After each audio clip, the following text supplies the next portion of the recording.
What is up, lads? Welcome to another video. This is Sean, aka ABL Frosty, bringing you a brand new video.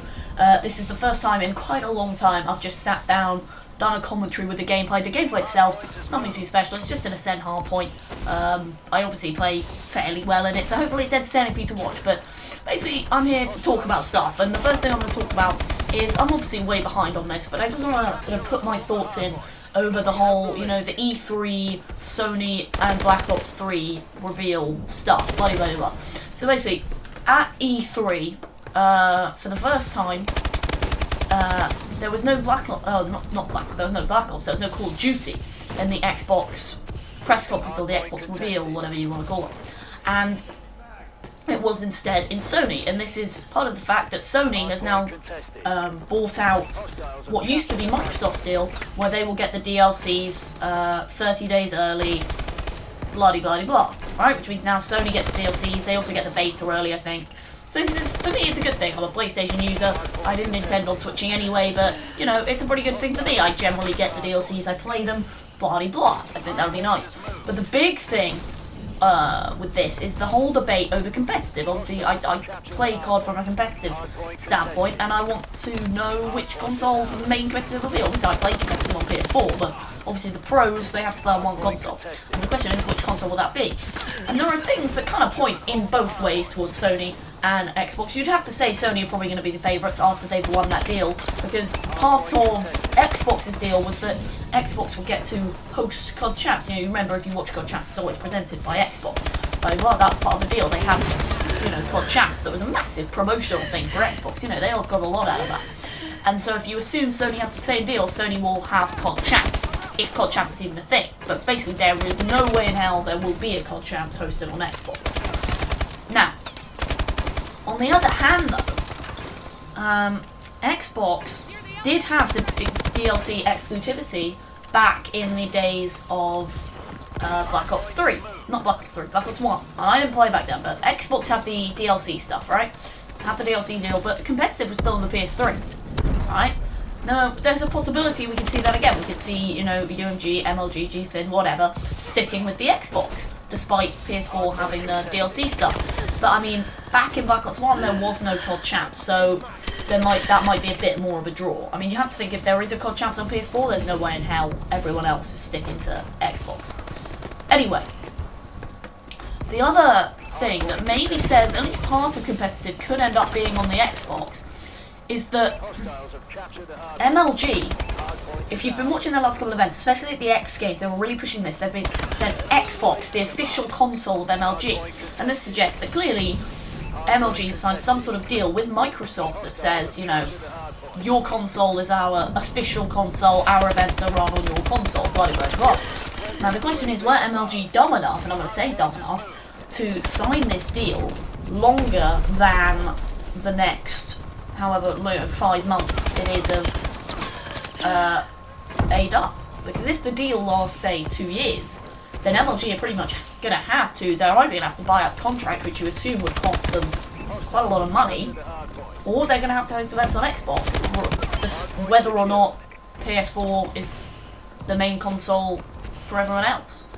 Which, you know, it throws up a debate, you know, where is competitive going to be?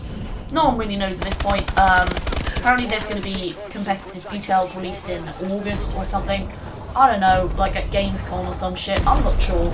But basically, that's all I know, and that's what I'm spreading with you. But, more stuff to talk about. One thing that's been in the news quite a bit recently, there was a shooting at a church in Charleston, in America, and this was obviously, I'm sure you've heard about it, it's a very sad thing that's happened. There was a teenager, I believe, or maybe like early 20s, kind of fucked in the head. He runs into the church and he shoots, I think, 7 people to death or something. And that's horrible. It's a horrible thing that's happened. But what I don't get is that the way, I've fallen off the map twice in a row, is the way that for some reason this has been blamed on the devil. And I just want to say this, like, this man, or boy, whatever you want to call him, is a horrible human being. This fucker, like, he deserves to have his genitals ripped off and fed to him. Like, every manner of horrible punishment you can think of. To just run in and shoot 7 innocent people, it's horrible. But it wasn't the devil, it was some fucked up bloke, right? There's no better way of putting that, and I'm sounding very, perhaps insensitive might be the word, but that's what it is. And I just get annoyed when things like this are blamed. For example, there were these... Another thing that was in the news that really got to me was, again, sort of religion looking for excuses. And again, I want to reiterate, I have nothing against religion. Religion themselves, they're perfectly fine. I'm not religious leader myself, but, you know, oh well, that's my opinion. But it annoys me when they sort of look for ways to justify their religion by basically saying, you know, when bad shit happens, and this doesn't happen as much anymore, when bad shit happens, they blame it on God punishing them, because they think, oh, you know, that'll make people want to be better Christians, or become Christians if they're not already. Anyway, and this isn't obviously all Christians, it's just whoever's high up and wants the membership numbers to rise. Obviously that's not literally, but, you know. Anyway, there were these, you know, British tourists, I don't think they were all British, there were these tourists on top of a mountain in Malaysia, and they decided to strip off and pose naked for a photo. Right? Now, honestly, I don't see too much problem with it. It's a bit weird, but they've climbed this mountain, they've got to the top, there's no one else there apart from them, so they strip off, and they have their photo taken naked at the summit of the mountain. Alright? But apparently, this mountain was sacred, right? Now, I don't know if these people knew that or not, but anyways, it's a supposedly a sacred mountain in Malaysia, right? And they've stripped off naked, and apparently, and there was a, well, not apparently, there was an earthquake about 5 days later. 5 days later in Malaysia, and for some reason they're blaming that earthquake, they're blaming a fucking earthquake on these people posing naked on the top of a mountain. For fuck's sake, right? This poor British woman had to spend 6 days in a Malaysian shithole jail because she posed naked on a mountain and apparently caused an earthquake. For fuck's sake! And that's just no. It's just, like, it's wrong, and it's the only way I can put that. Like, I consider that straight up batshit crazy, right? If you're blaming a fucking earthquake on some people posing naked on a mountain, you're retarded, right? Earthquakes are caused by the movement of tectonic plates. Everyone knows that. Or you should if you did geography in year 2, right? Wow, I just got atlas. But anyway, that's like my rant about that over. My apologies really for that, but that's pretty much the end of today's video. Tomorrow will probably be another FFA live. I think I'm going to have some wacky 1v1s lined up, as well as some more Road to 50-0 with Glenn. So that's what's to come on the channel. I hope you enjoy. I've just been atlased again! I'm getting straight up, like, destroyed by this thing. But yeah, you know, that's pretty much, you know, it's the end of my sort of commentary today, you know, coming up on the channel.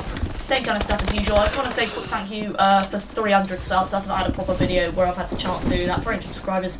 You know, it's pretty cool. 300 people have clicked the button because they watched one of my videos. So, thank you all for that. Thanks for the support on the latest Stay Frosty as well. Just generally, remember to hit like, subscribe, etc. You don't if you don't really want. And I'm back! The commentary cut off for some retarded reason. But basically, this has been Sean, aka AVL Frosty. Thank you all for watching the video. I'll see you guys next time. Goodbye.